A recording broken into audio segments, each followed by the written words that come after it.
پاتا ہے گمان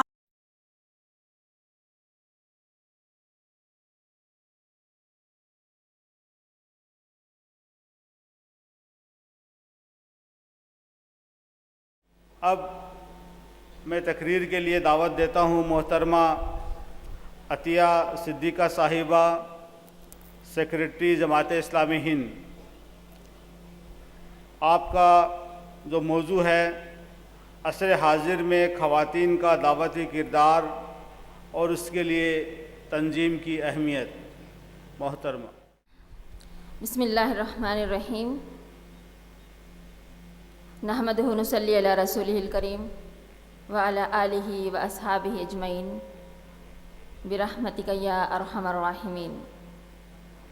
محترم و معزز امیر جماعت اسلامی ہند، دیگر مرکزی ذمہ داران اور اس ملک کے کونے کونے سے تشریف لانے والے ارکان مرد و خواتین، راہ حق کے ساتھیوں، السلام علیکم ورحمۃ اللہ وبرکاتہ۔ عصر حاضر میں خواتین کا دعوتی کردار اور اس کے لیے تنظیم کی اہمیت۔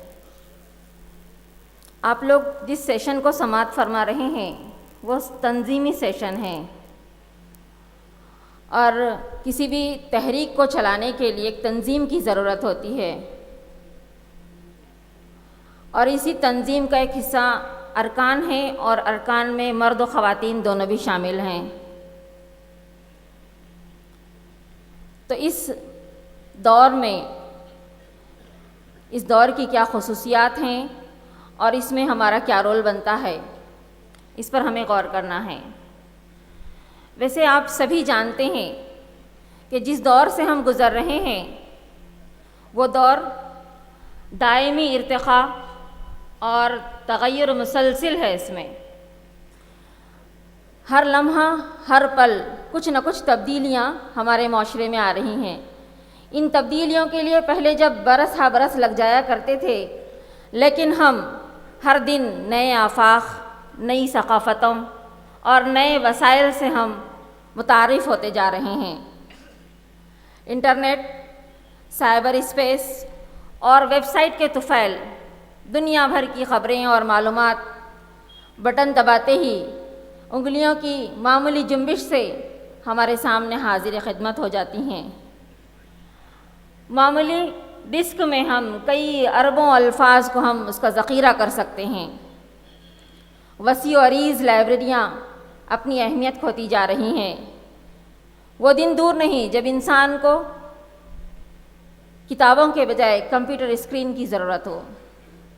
ای میل اور انٹرنیٹ کے ذریعے ہم دور دراز رہنے والے اپنے چہیتے افراد سے بات چیت کر سکتے ہیں، انہیں دیکھ سکتے ہیں۔ اب یہ دوریاں نہیں رہی ہیں۔ دنیا کے بہترین معالج سے سفر کی صعوبتوں میں مبتلا ہوئے بغیر علاج کروا سکتے ہیں۔ علم و تحقیق کے رسیا ایک دوسرے سے بآسانی بحث و مباحثہ کر سکتے ہیں۔ ان الیکٹرانک ذرائع سے ہم اپنے خیالات و افکار اور اپنے جذبات کو پوری دنیا میں ہم شائع کر سکتے ہیں۔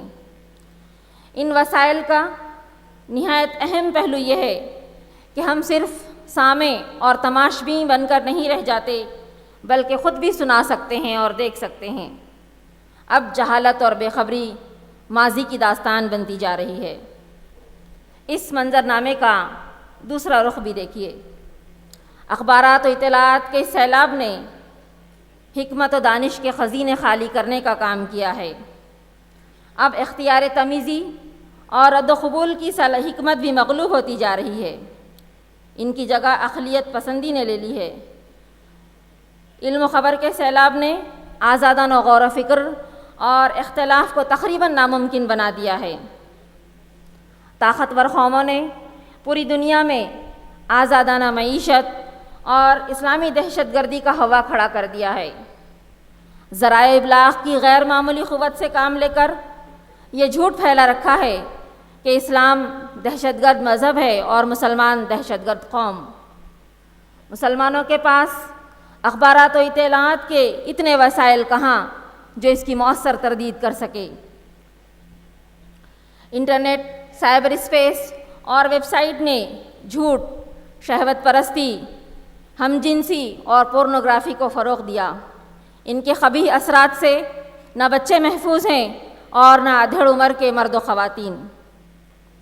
الیکٹرانک ذرائع سے فائدہ اٹھا کر مغرب نے مادہ پرستی، اباحیت زدگی، خواتین کے نسوانی آزادی نسواں کا غیر متوازن تصور، فحاشی، عریانی اور کردار سے عاری کلچر کو فروغ دینے میں کامیاب ہوا۔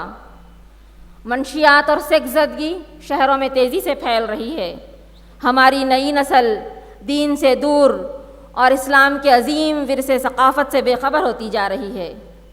انفرادیت پسندی خاندانی روابط کو توڑ رہی ہے۔ مغرب کے عادات و اطوار کو اختیار کرنا فیشن بنتا جا رہا ہے۔ ان حالات میں امت مسلمہ کی ذمہ داری ہے کہ وہ آگے بڑھ کر سماج کے اس فساد کو روکے، اقامت دین کے فرض منصبی کو بحسن خوبی انجام دے۔ اس فرض کا تعلق جتنا مرد حضرات سے ہے اتنا ہی عورت سے بھی ہے۔ وہ اپنے حدود میں اور دائرے میں اور اپنی وسعت و طاقت کے مطابق اس فریضے کو ادا کرنے کی پابند ہوگی۔ دعوت و تبلیغ اور امر بالمعروف و نہی عن المنکر کے سلسلے میں خاص طور پر اللہ تعالیٰ نے ایک ہی جگہ مردوں اور عورتوں کو ایک ہی جیسا حکم دیا ہے۔ والمؤمنون والمؤمنات بعضهم اولیاء بعض یأمرون بالمعروف وینہون عن المنکر۔ مومن مرد اور مومن عورتیں آپس میں ایک دوسرے کے رفیق ہیں، نیکیوں کا حکم دیتے ہیں اور برائیوں سے روکتے ہیں۔ عورت نصف معاشرہ ہے۔ اثر اندازی کے اعتبار سے دیکھا جائے تو نصف سے بھی بڑھ کر ہے۔ عورت اگر صالح ہو تو معاشرہ صالح ہوتا ہے۔ عورت اس کے فاسد ہونے سے معاشرہ بھی فاسد ہو جاتا ہے۔ استعماری طاقتوں نے عورت کی اس اہمیت کا اندازہ اسی وقت خوب کر لیا تھا جب انہوں نے دیگر قوموں پر عقائدی، فکری، سیاسی، ثقافتی اور اقتصادی غلبہ حاصل کرنے کے لیے وسیلے کے طور پر عورت کو استعمال کیا۔ استعماری طاقتوں نے اپنے فائدے کے لیے عورت کا استحصال کیا۔ آزادی نسواں کا غیر متوازن تصور عورت کی نام نہاد آزادی اور ترقی اور مساوات کا اس کو نام دیا۔ مرد و زن کی اس مساوات کے نتیجے میں معاشرے میں آزادانہ اختلاط رواج پایا، جس کے سبب اخلاقی بحران پیدا ہوا، فحاشی و عریانی اور مادہ پرستی کا رجحان عام ہوتا گیا۔ گھر جو معاشرے کی بنیادی اکائی تھی وہ بھی متاثر ہوئے بغیر نہ رہ سکی۔ عورت کو یہ باور کروایا گیا کہ گھر کے کام کاج اور اولاد کی پرورش ایک کم درجے اور کم حیثیت کا کام ہے، اور دونوں کے درمیان مساوات یہ ہے کہ عورت بھی مرد کی طرح کمائے اور آزادانہ زندگی بسر کرے۔ مرد و زن کے درمیان پائے جانے والے فطری اور جسمانی فرق کے باوجود مکمل مساوات کا جو دعویٰ تھا وہ عورت کی ذات، فطرت اور اس کی ساخت کے لیے نہایت ضرر رساں ثابت ہوا۔ ان دعووں کا ہدف عورت کو مرد کا نقال بنانا تھا۔ وہ مردوں کی سی چال چلے، ان کا سا لباس پہنے، ان کی سی گفتگو کرے اور حیا سے اسے بے بہرا کر دیا جائے۔ وہ معاشرے میں مردوں جیسی بن کر ان کے مقابل رہے اور ان کے ہم مرتبہ ہو جائے۔ اس آزادی کے نقصانات یہ ہیں کہ عورت کی فطرت فاسد ہو جاتی ہے، اس کی نسوانیت ختم ہو جاتی ہے اور اس کی نوعیت بدل جاتی ہے۔ نتیجتاً معاشرہ ایک صنف سے محروم ہو جاتا ہے۔ عورت مرد جیسی ہو جاتی ہے، وہ نہ نسوانیت کی حامل عورت ہوتی ہے اور نہ مردی صفات و خصوصیات کا حامل مرد۔ دور رسالت میں حضور اکرم صلی اللہ علیہ وسلم نے عورت اور مرد کے حدود متعین فرمائے۔ آپ نے اس مرد پر لعنت فرمائی جو عورت سے مشابہت اختیار کرے، اور اسی طرح اس عورت کو بھی مرد کی مماثلت اور اس کی نقل کرنے سے منع فرمایا۔ چنانچہ آپ کی تعلیمات کا یہ اثر ہوا کہ کہ عورتیں اپنے دائرۂ کار میں اور مرد اپنے دائرۂ کار میں رہتی دنیا تک کے لیے ایک بہترین نمونے چھوڑے ہیں۔ آج بھی اگر انہی خطوط پر مرد و خواتین زندگی گزاریں تو پورا معاشرہ ایک مثالی معاشرہ بن سکتا ہے۔ نبوی معاشرہ اور عہد وحی و رسالت میں ہمیں مختلف سرگرمیوں میں مردوں اور خواتین کی شرکت نظر آتی ہے۔ اس عہد کی خواتین نے اپنے اعمال اور اپنی آرا کے ذریعے بسا اوقات اسلام اور رسول اسلام کی حفاظت اور تحریک اسلامی کو قوت بخشی ہے اور اسلام کے غلبے اور اس کی توسیع میں حصہ لیا ہے۔ اسلام نے خاتون کو عروج اسلامی کے آخری مقام یعنی جہاد فی سبیل اللہ میں شرکت کی اجازت دی۔ عہد نبوی اور بعد کی تاریخ میں اس کی روشن مثالیں ملتی ہیں۔ حضرت ام عمارہ، سمیہ بنت قیات، ام عمارہ، نصیبہ بنت کعب، احد کی بہادر خواتین، اسماء بنت یزید وغیرہ۔ آئیے کچھ مثالیں ہم دور رسالت کی خواتین کی یہاں دیکھتے چلیں کہ کس طرح سے دعوت کی تڑپ ان کے اندر تھی اور وہ کس طرح دعوت کے اس کردار کو، فریض اقامت دین کے کردار کو نبھایا کرتی تھیں۔ ام شریک غزیہ بنت جابر بن حکیم دوسیہ مکہ میں اسلام لائیں تو قریش کی خواتین کو خفیہ طور پر اسلام کی دعوت دینے لگیں، یہاں تک کہ اہل مکہ کو اس کا علم ہوا اور انہوں نے اسے پکڑ کر کہا کہ اگر تمہاری قوم کا خیال نہ ہوتا تو ہم تمہیں دردناک سزا دیتے، لیکن اب ہم تمہیں تمہاری قوم کے پاس پہنچا دیں گے۔ خود ام شریک کا بیان ہے کہ اہل مکہ نے انہیں اونٹ پر سوار کیا اور انہیں کچھ کھانے پینے کو نہیں دیا کرتے تھے، 3 دن تک بنا کھلائے پلائے رکھا۔ 3 دن بعد ان کا یہ حال ہو گیا کہ وہ نہ کچھ دیکھ سکتی تھیں نہ سن سکتی تھیں۔ سفر کے دوران وہ جب بھی کسی منزل پر ٹھہرتے تو دھوپ میں ام شریک کو ان کے اونٹ کو باندھ دیا کرتے اور خود سائے میں جا کر بیٹھ جاتے اور انہیں کچھ بھی کھانے پینے کے لیے نہیں دیتے۔ ایک منزل پر انہوں نے اتر کر اسی طرح مجھے دھوپ میں باندھ دیا اور خود سائے میں جا کر بیٹھے، تب مجھے اپنے سینے پر اچانک ایک ٹھنڈی سی چیز محسوس ہوئی۔ میں نے اسے ہاتھ لگایا تو پانی کا ڈول تھا، میں نے اسے پانی پیا، پھر وہ ڈول اٹھ گیا، پھر اور آیا اور میں نے پانی پیا۔ اس طرح سے کئی مرتبہ ہوا۔ میں نے خوب سیراب ہو کر پانی پیا اور باقیہ پانی کو اپنے جسم پر انڈیل لیا۔ قافلے کے لوگ جب چلنے کے لیے آئے تو انہوں نے دیکھا کہ پانی ہے اطراف میں، تو انہوں نے ام شریک سے کہا کیا تم کھل گئی تھیں اور ہمارے برتنوں سے تم نے پانی پیا ہے؟ انہوں نے فرمایا نہیں، مجھے اللہ نے پلایا ہے، اور انہوں نے پھر وہ واقعہ پورا سنایا۔ تو اس پر وہ بول اٹھے کہ اس کا مطلب یہ ہے کہ تمہارا دین ہمارے دین سے بہتر ہے۔ پھر انہوں نے اپنے برتن دیکھے، انہیں جیسا چھوڑا تھا ویسا ہی پایا، پھر وہ نتیجتاً مسلمان ہو گئے۔ اسی طرح کا ایک اور واقعہ امام بخاری نے اپنی سند سے حضرت عمران کا یہ بیان نقل کیا ہے۔ ایک سفر میں ہم آپ صلی اللہ علیہ وسلم کے ساتھ تھے، صحابہ نے پانی کی شکایت کی تو آپ نے پانی تلاش کرنے کے لیے بھیجا۔ ایک خاتون مشکوں سے بھری اونٹ پر سوار آ رہی تھی، صحابہ نے ان سے پانی کے بارے میں دریافت کیا تو انہوں نے کہا کہ پانی یہاں سے بہت دور ہے، کل میں اس وقت چلی تھی اور اب وہاں سے واپس لوٹ رہی ہوں۔ صحابہ نے کہا کہ آپ حضور کے پاس چلیے، وہاں لے کر آئے اور آپ صلی اللہ علیہ وسلم نے ان کی مشکوں سے پانی نکالا اور تمام قافلے کے لوگوں کو پلایا، لیکن وہ مشکوں میں پانی جوں کا توں بھرا ہوا تھا۔ پھر آپ نے سارے قافلے والوں سے کہا کہ کھانے پینے کا انتظام کرو اس خاتون کے لیے۔ کسی نے آٹا دیا، کسی نے ستو دیا، کسی نے کھجور دیے، پھر اس کی گٹھڑی بنا کر انہوں نے اونٹ پر ان کے ساتھ رکھ دی اور کہا کہ ہم نے تمہارے مشکیزے سے پانی نہیں لیا بلکہ اللہ نے ہمیں پلایا ہے۔ پھر وہ اپنے گھر والوں کی طرف لوٹی اور اپنے دیر سے آنے کی وجہ بیان کی، اور پھر اس کے بعد وہاں جو لوگ تھے انہوں نے اطراف کے محلوں پر، اطراف کے قافلے والوں پر حملہ کیا اور اس قافلے والوں کو نہیں چھیڑا۔ تو اس خاتون نے کہا کہ کیا تم کو پتہ نہیں کہ آپ صلی اللہ علیہ وسلم نے، ان کے ساتھیوں نے یعنی اس طرف حملہ نہیں کیا ہے؟ تو کیا تم لوگ اب بھی ایمان نہیں لاؤ گے؟ تو پھر اس طرح سے اس قافلے کے سارے ہی لوگ اس ایک خاتون کی وجہ سے ایمان لے کر آئے ہیں۔ یہ تو تھی عہد رسالت کی وہ جانباز خواتین کے نمونے۔ تاریخ ہماری بھری پڑی ہے، بہت سارے واقعات ہیں، ہم ان کا مطالعہ کر سکتے ہیں اور اپنے ایمان کو اور جلا بخش سکتے ہیں۔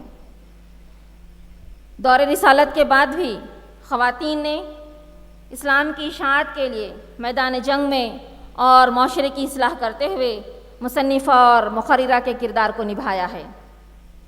اسدہ بنت حارث کا واقعہ ہے کہ ایک مجاہد خاتون میدان جنگ میں زبردست بہادری اور ثابت قدمی کے ساتھ داخل ہوتی ہیں اور دشمنوں پر واضح کامیابی حاصل ہوتی ہے۔ یہ اسدہ بنت حارث عورتوں سے کہا کہ ہمارے مرد دشمنوں سے جنگ کر رہے ہیں اور ہم یہاں پر مردوں کے بنا تنہا ہیں، اور مجھے ڈر لگتا ہے کہ کہیں دشمن ہم پر حملہ نہ کر دیں، اور ایک خوف یہ بھی ستاتا ہے کہ کہیں دشمنوں کی تعداد مسلمانوں پر بھاری نہ ہو جائے اور مسلمانوں کو شکست نہ دے دیں۔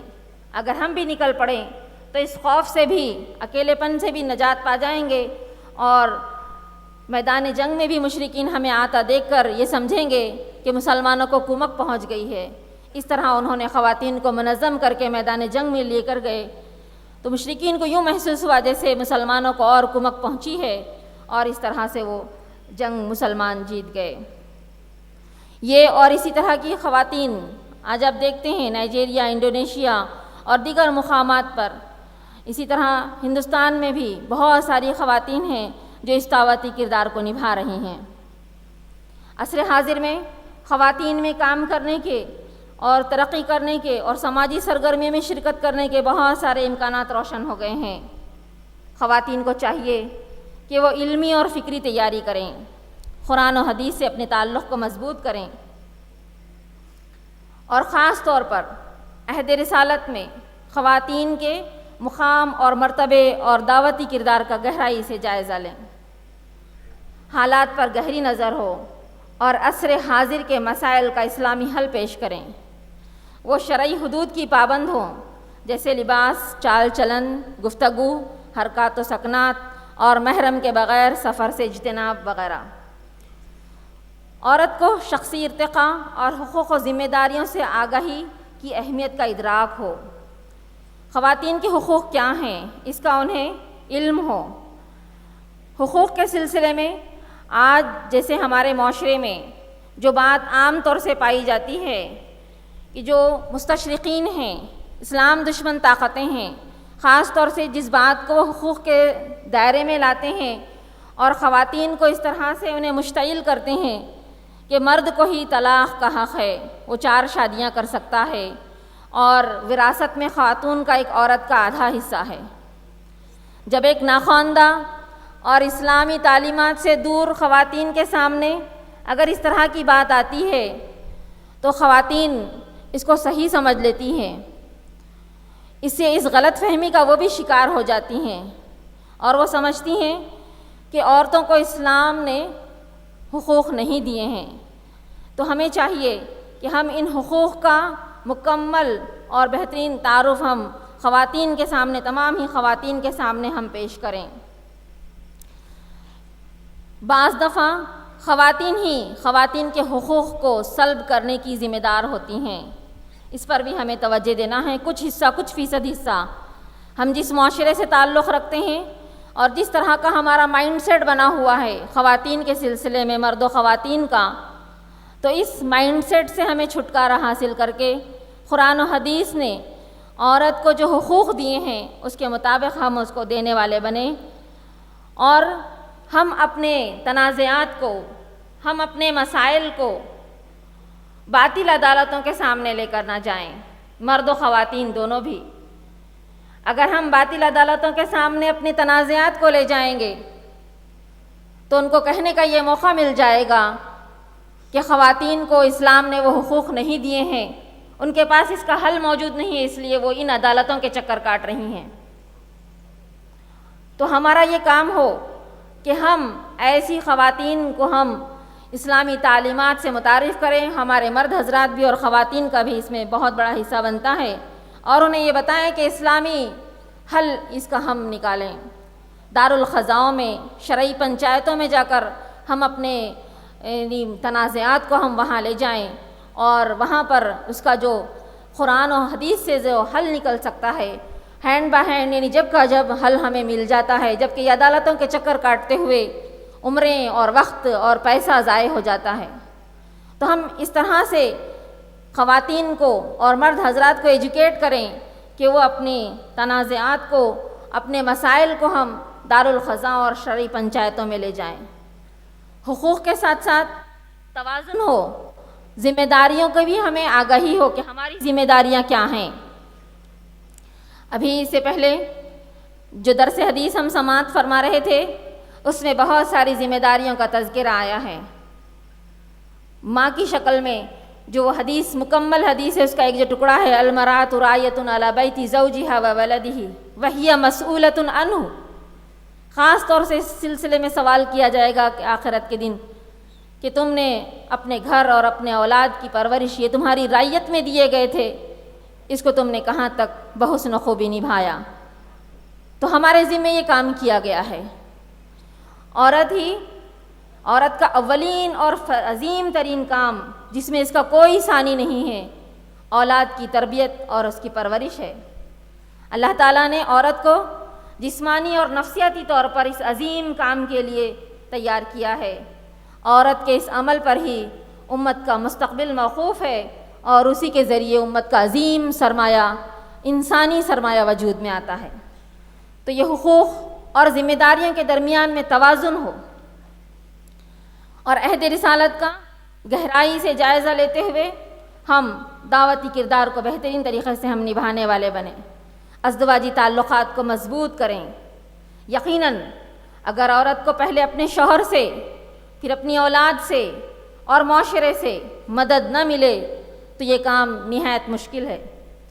عورت کی مختلف ذمہ داریوں کے درمیان توازن ضروری ہو، وہ گھر اور خاندان کا خاص طور سے خیال رکھیں، بہترین منصوبہ بندی کریں، اہداف اور ترجیحات کا تعین کرے، وقت کو منظم کرے، اس کی قیمت جانے، اس کو استعمال کرنے کے فن سے واقف ہو، منصوبہ بندی میں شوہر اور اولاد کو شریک رکھے۔ اگر شریک رکھیں گے تو اس سے بھرپور تعاون اور مدد ملے گی، اور اولاد کی صلاحیتوں میں بھی اضافہ ہوگا اور مطلوبہ توازن حاصل ہوگا۔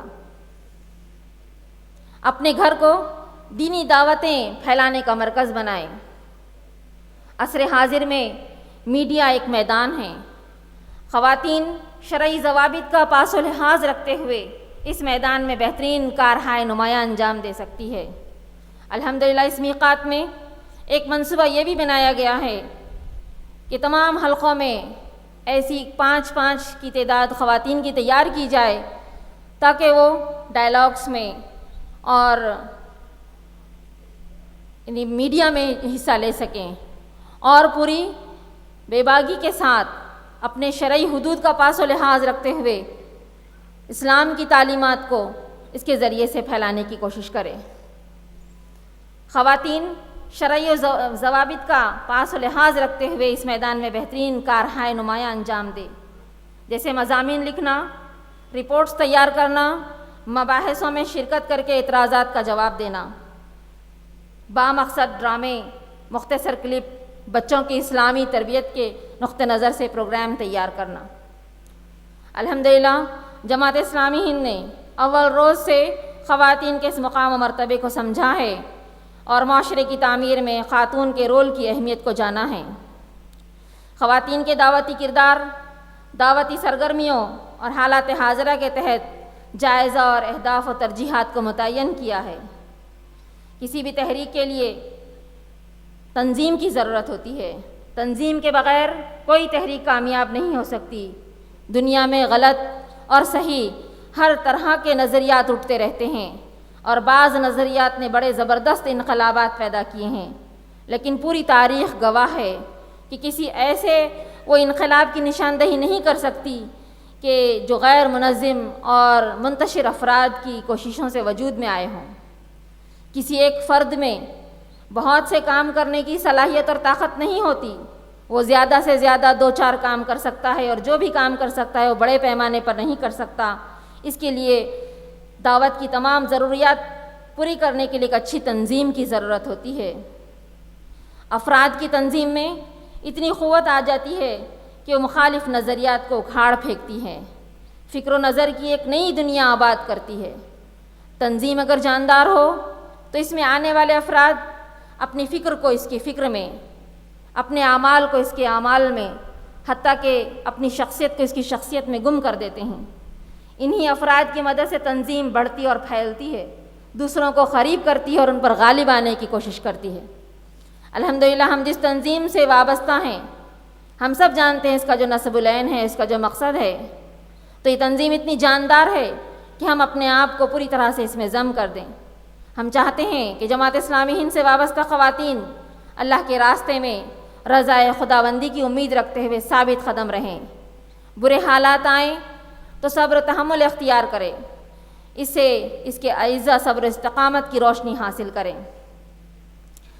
تنظیم اگر خواتین کے ذریعے خواتین ہی بہتر طریقے سے بات کو سمجھ سکتی ہیں، اور گھروں میں تنظیم خواتین ہی کے ذریعے سے نفوذ، زیادہ تر اثر خواتین کا ہوتا ہے، تو تنظیم جو ہے یعنی انہی کے ذریعے سے گھروں میں داخل اور بہترین طریقے سے داخل ہو سکتی ہے۔